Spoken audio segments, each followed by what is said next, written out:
E agora recebendo o nosso convidado dessa tarde, Phil Soares, chefe de análise de ações da Orama Investimentos. Phil, muito boa tarde para você, bem-vindo mais uma vez aqui à nossa programação.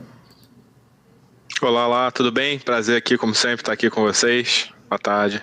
Tudo jóia, prazer é nosso. Phil, estava monitorando aqui movimentações do mercado financeiro, perdemos aí os 117 mil pontos e eu queria entender um pouquinho sua visão sobre esse movimento, né? Principalmente nesse cenário em que a gente viu uma alta, né, até mesmo expressiva, do mercado ao longo das últimas semanas, com toda essa expectativa de corte de juros, toda essa expectativa, né, que cercava a atuação do Banco Central. A gente teve uma pernada ali dos 100 aos 120 mil pontos de uma forma até bastante rápida, né? Aí eu queria saber como que está a sua visão. Depois de 9 semanas consecutivas de alta, a gente vê algumas realizações. Natural, você acha que o mercado já está olhando que está um pouco mais esticado esse Ibovespa? É hora de colocar um dinheiro no bolso e acabar fazendo, obviamente, essas realizações? Como que você está percebendo esse momento, esse movimento do mercado? Sim, estamos vendo isso aí mesmo. Estamos vendo que no curtíssimo prazo, né, a gente teve uma desaceleração, até mesmo uma queda, como você mesmo mencionou aí, tanto do índice quanto de papéis específicos, né, na mesma medida que a gente teve grandes pernadas de alta aí ao longo de maio, início de junho, setor de varejo, setor de incorporação, enfim, setores que são mais ligados à economia interna, então que tem um endividamento maior.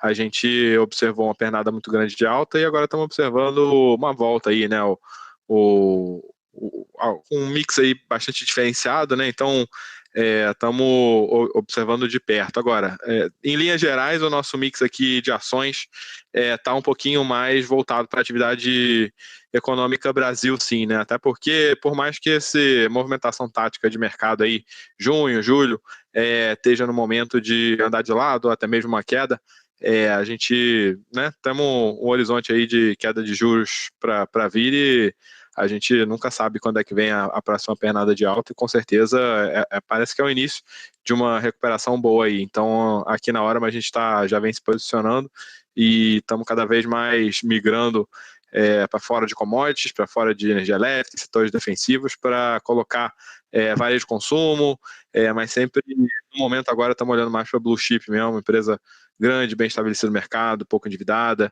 que deve ser as que vão surfar agora essa primeira pernada de alta aí de uma forma bastante boa.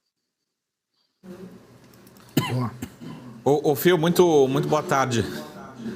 A gente está vendo aqui até hoje, particularmente, várias small caps em queda. A gente viu altas bastante expressivas nos últimos 30, 40 dias e agora o inverso verdadeiro. E a gente fica com aquela sensação, eu estava ali aumentando o beta naquele momento, né, aumentando o risco, procurando ações menores, mid small caps, e agora vem uma realização muito forte. E é sempre aquela pergunta, né, vale continuar aumentando posição nessas ações mais fora do radar, com menor peso no próprio Ibovespa, ou cautela, né, melhor focar, como você falou, nas blue chips, nas maiores, ainda tem liquidez. Como é que está essa decisão aí de apetite por risco, não só em ações, mas nessas classes de ações de tamanhos diferentes, né? De maneira geral, nos nossos fundos de ações aqui na Orama e até mesmo nas carteiras recomendadas, né, que a gente tem um cliente que é menos propenso aí a tolerar a volatilidade, tal, a gente tem recomendado mesmo se beneficiar desse início de alta com blue chip, com empresa mais consolidada, sem muita volatilidade, não só porque a gente tem uma perspectiva de alta, mas também pelo perfil do cliente, né, que a gente está lidando aqui. A gente vê blue chip como uma boa alternativa, mas não vemos assim que seja tão adequado surfar uma alta generalizada das small caps, né? Então, falando aí de comprar small 11, tem um outro papel que a gente vem recomendando, conforme a gente até conversou na live essa semana, né, Saravalho, o Ocean Pact e tal, tem alguns cases que a gente vê um múltiplo bastante vantajoso e uma situação de lucratividade aí crescente, e outros não, né? Então, te dar um exemplo aqui que o setor aí de autopeças que vem surfando desde da pandemia aí um boom de lucratividade, e agora o setor vai vivenciando uma normalização dos números, ao mesmo tempo que está com múltiplo alto. Então, acho que, de maneira geral, vale ver caso a caso, né? E small caps mais ainda, porque a volatilidade é alta, né? Então, é muito mais importante se acertar no mix ali da composição da sua carteira. Phil, deixa eu tirar uma dúvida contigo.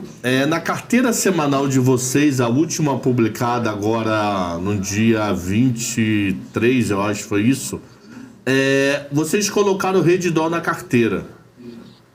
Eu apanhei tanto de Redditor que eu desisti. Eu acho o case interessante, mas ela ficou lateral e caindo, acho, durante uns 2, 3 anos. E voltou agora, tem 2, 3 meses, mas voltou do zero para alguma coisa. É um papel que eu acho bom, eu acho bem gerido, eu acho o projeto sensacional. Os caras conseguem dominar 2 grandes centros, que é Rio e São Paulo. Eles estão indo para a faculdade de medicina, mas o papel não anda. Me convence, por favor, a voltar a Redditor, que eu estou muito afim de voltar, mas eu não consigo de tanto que eu apanhei. Assim, a nossa experiência não foi essa, né? A gente vem ruminando aí o case de Redditor. Nós aqui na hora nós estamos bem reticentes em entrar em case de múltiplo alto, né? E Redditor é um case que está com um múltiplo alto. É claro que nessa situação que a gente está passando aí últimos 12, 18 meses, a gente também teve uma retração de lucro, né? Então você tem que olhar aí o valor de mercado como um todo, mas de maneira geral a Redditor é uma empresa que, primeiro, é muito bem posicionada no mercado que ela opera, né? Então ela está ali no nicho premium de mercado com ticket alto, margem alta e uma posição muito mais vantajosa do que as suas competidoras aí, a maioria com dificuldade financeira ou especialmente com dificuldade operacional, custo alto. Então, assim, é uma empresa que está no melhor da sua lucratividade? Não está, mas o setor todo está bastante afetado e o posicionamento estratégico que a gente vê é muito, muito bom. Temos de pricing, tá caro, mas é uma empresa que sempre foi cara, sempre vai ser cara, e a gente vê razão para ser cara, diferentemente de outros players aí que operam em múltiplo alto, mas nós não vemos uma razão específica para isso, né? E a Redditor se encaixa muito bem no cenário macro, né? Que é a gente surfar blue chip, né? Surfar melhora de atividade Brasil via blue chip, de setores que são bastante expostos à atividade econômica Brasil, então saúde com certeza seria um deles, via uma blue chip muito bem posicionada, com endividamento controlado e tal, e aí a Redditor se encaixa muito bem. É claro que vai muito do timing, né? Então a gente aqui na hora, por um acaso, viemos namorando esse case aí há muito tempo e acabamos entrando com um timing correto e nos beneficiando aí de uma alta que já acumula quase 50% da nossa posição aqui do Orama Tático, né? Nosso fundo. Mas vemos upside ainda, porque o posicionamento é muito bom, é uma empresa que a gente vê que deveria negociar em múltiplo premium, historicamente negocia em múltiplo premium, e perspectiva para os próximos trimestres é de melhora no número. Então, é isso que a gente vê, mas é claro que o múltiplo não se compara com outras coisas que a gente vê na Bolsa, né? Vemos isso como uma questão estrutural que reflete negócio e posicionamento estratégico da empresa aí. Ô Phil, ainda nesse setor, né, de saúde, a gente vê que é um setor que acaba conseguindo até alguns repasses, né, quando a ANS permite que haja um repasse, enfim, um aumento, uma correção no plano de saúde. E por outro lado, hoje saiu o censo, né? O censo 2022, mostrando que a gente tem menos habitantes no Brasil do que se imaginava. E aí a minha pergunta, tentando unir essas duas questões, é a seguinte: se a gente tem menos pessoas, talvez o mercado endereçável de plano de saúde acabe ficando menor e isso impacte também nessas companhias. Como que você leva isso em consideração? Qual que é o aspecto que pode ser um problema ali na operação dos planos de saúde nesse sentido? Olha, eu entendo até o comentário e tal, mas assim, quando eu paro para raciocinar em cima desse dado, da mesma forma que a gente vai ter menos público endereçável aí para plano de saúde, vamos ter menos público endereçável para comprar livro, para comprar geladeira, para comprar serviço de educação. Então, não sei se essa é uma questão do setor de saúde especificamente, né? Agora, do ponto de vista demográfico, né, é um dos carros-chefes aí do setor de saúde como um todo, o alinhamento aí com o economics de longo prazo, não só do Brasil como do mundo, né? A tendência que a gente tem hoje demográfica é de envelhecimento da população, pessoas vivendo mais, pessoas mais ricas, né? Então temos o enriquecimento da população secular, que vem de últimos séculos aí que a gente vem vivendo e que vem se acentuando ultimamente, né? Então, setor de saúde, né? Não só aqui hospital, como farmácia e laboratório, é um setor que está super bem posicionado para se beneficiar de uma componente que vai prejudicar todos os outros negócios, né? Então você tem um estacionamento aí do crescimento populacional, vai prejudicar todos os outros nichos, né? Vai prejudicar desde automóvel, vai prejudicar construção civil especialmente, vai prejudicar educação, tudo quanto é nível, vai deixar de ter um crescimento estrutural basal ali, e saúde em contrapartida não se beneficia dessa tendência, mas de outras tendências, né, que é a tendência aí de envelhecimento e enriquecimento da população. Então, do ponto de vista demográfico, a gente vê saúde como um todo muito bem posicionado, tá? Cabral? Eu tenho uma pergunta. Olhando a sua carteira... Quer falar, Marco? Pode falar. Não, eu vou trocar de assunto também. Pode. O meu é uma ação também, né? Mas é outra. Magazine Luiza. Tá na carteira de vocês. O último resultado dela não veio muito bom. Um setor que eu não vejo assim tão potencial de pancada, porque muita gente trocou coisa em 2020 e 2021, que foi o auge dela. Ela estaria na carteira porque ela está absurdamente descontada, ou alguma melhora, espera de resultado do segundo tri? Por que vocês colocaram a Magalu também entre as tops de vocês? Então, Cabral, a gente só comentando, né, que você está olhando aí a nossa carteira semanal, né, e a gente tem algumas composições de carteira, e a semanal é uma carteira que, né, como diz o nome, a gente atualiza toda semana, sempre levando em consideração a perspectiva de curtíssimo prazo, né, então, ao invés de olhar para mês, 2 anos, que é a nossa pegada nas demais, é sempre assim, como é que foi a semana, como é que está do ponto de vista técnico, se a gente vê fluxo, se a gente não vê fluxo. A Magalu a gente colocou aí uma segunda, terceira semana ali de maio, que era exatamente para se beneficiar dessa pegada de alta recente, né? Então é um papel que tem um beta muito alto, né? Que quando a bolsa sobe, o papel sobe muito mais do que a média, e o contrário também se aplica. E a gente colocou muito mais com uma perspectiva técnica de curtíssimo prazo ali, como ponto de vista macro, tá? Então, se você olhar assim, o papel, a empresa, né?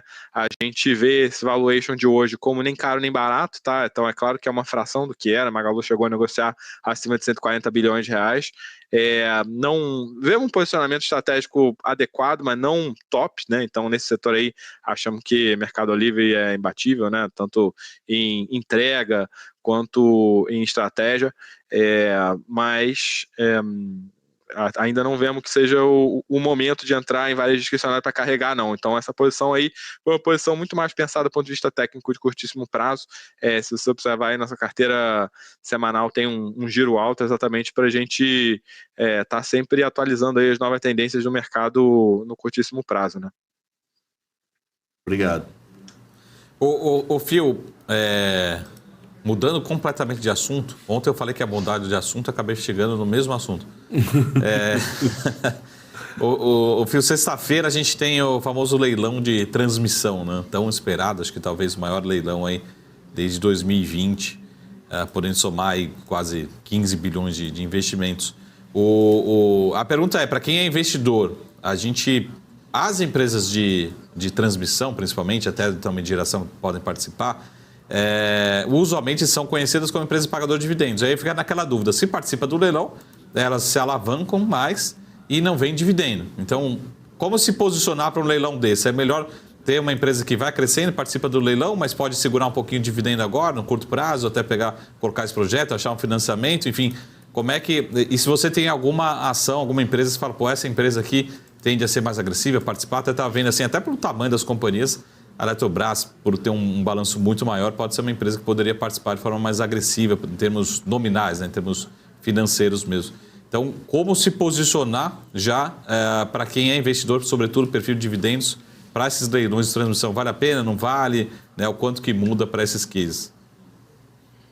Então, Saravalho, nossa perspectiva aqui de energia elétrica, de transmissão, né, é que se vale a pena ou não vale, depende muito do... Todas as empresas de energia elétrica intensiva em capital acabam sendo alocadoras de capital, como, por exemplo, geração, transmissão. Então, fica uma decisão assim, não de foco em pagamento de dividendos, o dividendo vai ser mais alto, o dividendo vai ser mais baixo, mas qual o retorno daquele investimento que está sendo feito ali. Até porque toda a indústria de capital intensivo acaba tendo um colateral muito bom para colocar em cima do projeto. Então, você tem muitos projetos aí que o empreendedor entra com 10%, 20% do equity e consegue fazer o financing praticamente todo via dívida, né? Então, não vemos estrutura de capital como um problema. O problema aqui, na nossa concepção, seria mesmo a taxa de retorno, né? Que aí vem do fato do leilão ser competitivo ou não. Nesse histórico que a gente tem de leilão de transmissão, depois, falando aí do pós-Dilma, né? A gente teve, imediatamente depois do pós-Dilma, do caos da setor elétrico, depois do MP 579, tivemos leilões com uma fartura muito grande de retorno, né? Então foi aquele momento que Equatorial entrou, então tinha poucos players, se beneficiaram aí de leilões que pagaram até IPCA mais 14, então com esse tipo de taxa vale muito a pena entrar.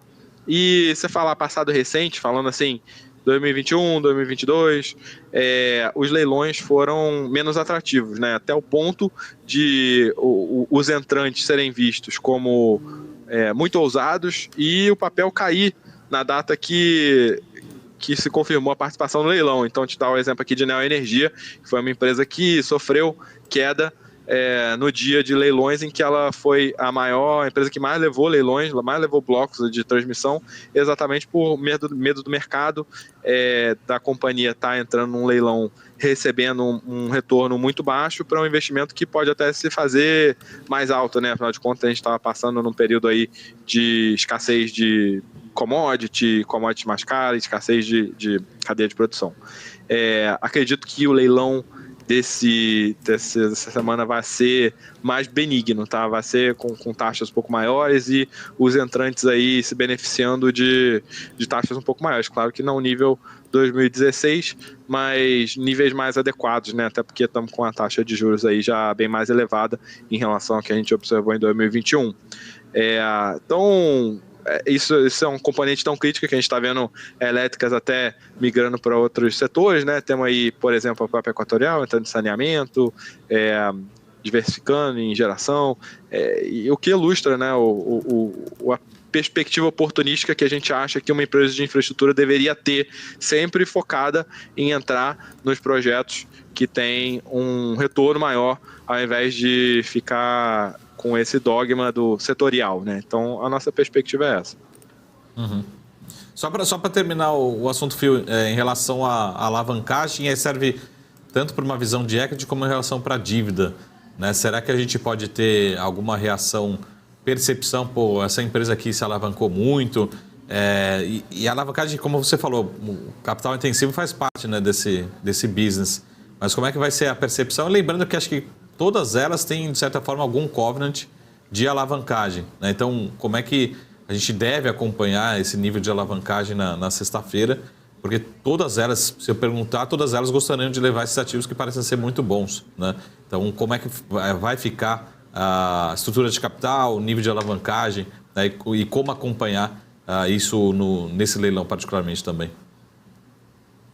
Aí realmente tem que ver caso a caso. O que a gente tem observado em elétrica, né, e tem que lembrar sempre que transmissão dentro do escopo de elétrica é o business que tem o perfil mais conservador, porque é um contrato que não varia com o preço de energia, o risco ali é praticamente só operacional e regulatório, mas a parte regulatória tem sido razoavelmente benigna aí, pós MP 579.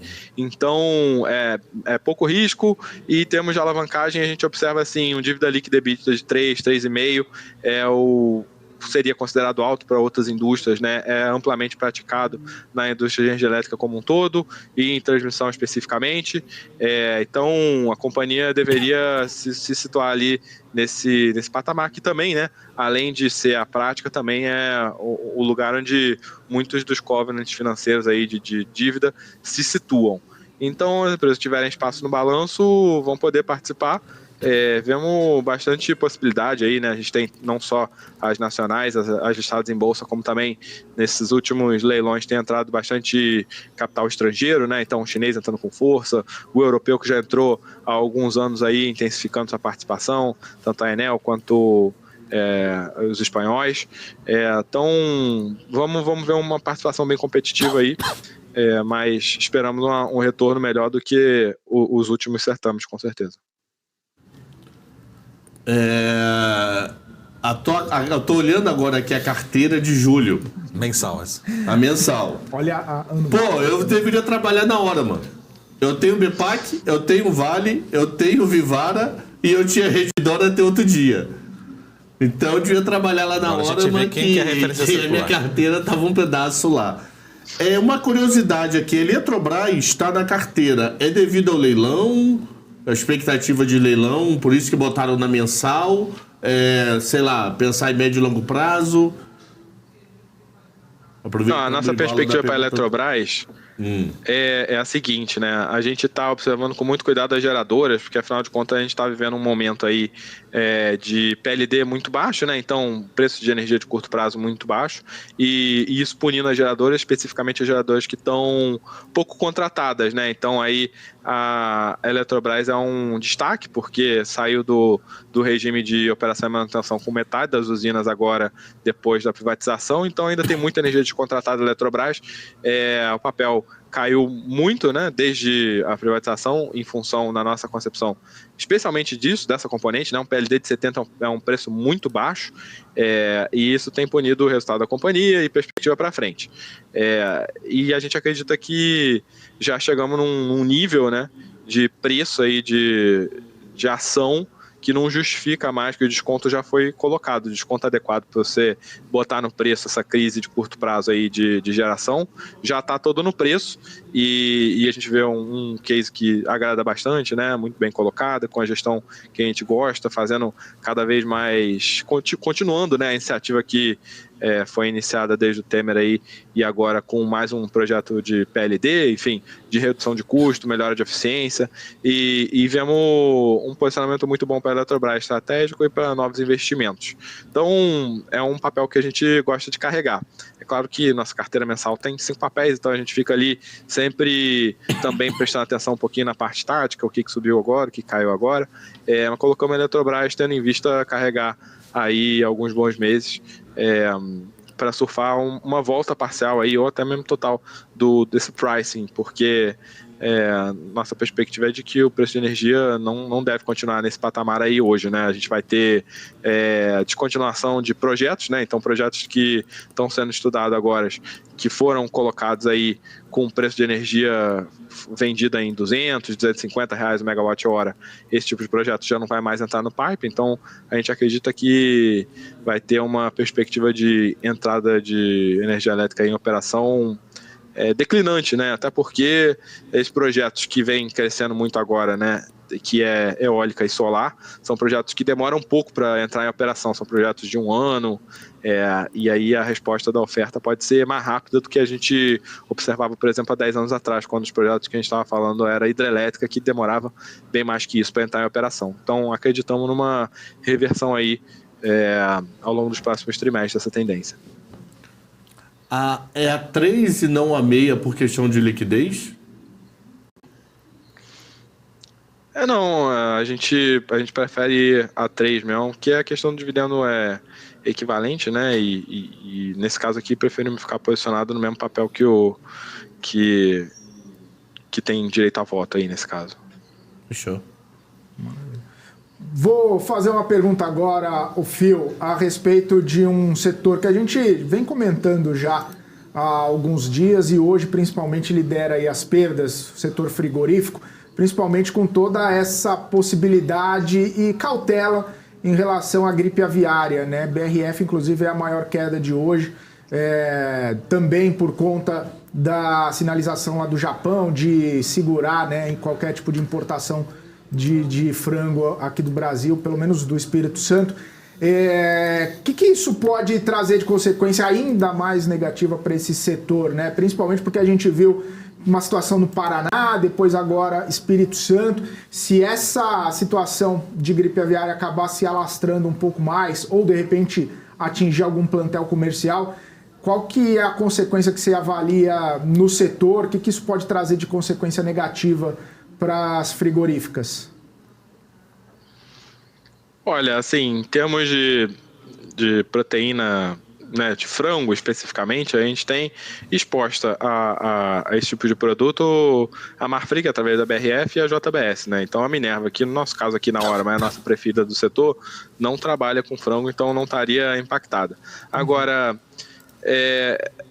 assim, em termos de proteína em geral, por que a gente gosta muito de, por exemplo, né, te dar o exemplo aqui da Minerva, né, que ela tem uma estratégia um pouco diferenciada em relação às outras, que é a diversificação aí da força produtiva em diferentes jurisdições, né? Então, como esse é um setor que trabalha muito com acordo bilateral, então, às vezes o governo do Brasil não está alinhado ali com o governo do Japão, aí você consegue redirecionar aquele contrato que você tinha feito para o seu cliente japonês, deixa de ser do Brasil, passa a ser do Uruguai, e depois o Brasil fornece para um outro. Então, assim, essa variabilidade que a Minerva tem em termos de produção, né, com metade no Brasil e depois o restante bem dividido ali entre Argentina, Uruguai, Paraguai e agora Colômbia, dá uma facilitada muito boa nessa parte de exportação, que também é adequada aqui para o nosso caso da gripe aviária, né? Então, uma BRF que tem o pátio produtivo todo no Brasil, se você tem uma questão envolvendo o Brasil, a companhia tem dificuldade de venda. Então, é um ponto que a BRF tem que a Minerva, por exemplo, não tem.